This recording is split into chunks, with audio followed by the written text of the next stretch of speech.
Hey, so let's talk about the setup.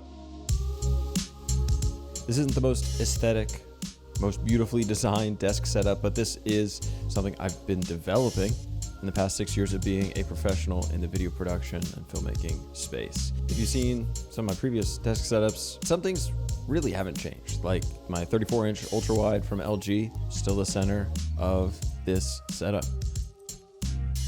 Same Thunderbolt dock, same keyboard. When I find something that works, I stick with it. The brain behind the setup has changed a little bit. The M1 Pro, MacBook Pro 14-inch. It's a little bit underpowered, but I make it work with proxy files. I have a whole bunch of storage on the desk. I have my archive RAID set up, two 14 terabyte drives in RAID 1. And then I have a whole bunch of SSDs and my Time Machine backup sitting in this little organizer for about another 12 terabytes of storage. I also have a little space for SD card storage. I added some new speakers to the desk, and they're finally in the right orientation, and I've got them on speaker stands, so we're doing really well in the audio department. I got one of those fancy little light bars to go on top of my monitor, and then I also have an LED strip behind that gives a nice little backlight for those late night editing sessions. And then what I think is probably the most important is the input devices.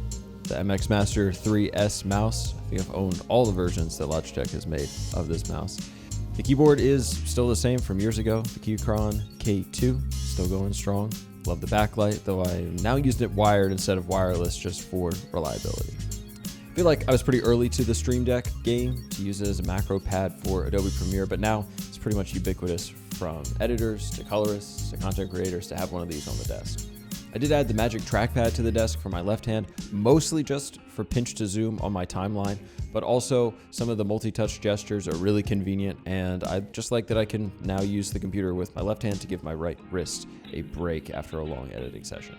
I started playing around with a portrait monitor on the side in late 2022. And now it's stuck. It's a cheap BenQ panel. I didn't spend a lot of money on it, but I love it for long form edits. It's not always on. I don't always use it all the time, but for long form documentary edits, I love having this setup for my bins.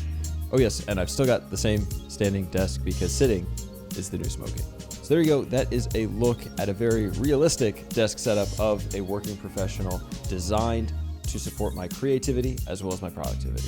All right, Drew, do your magic.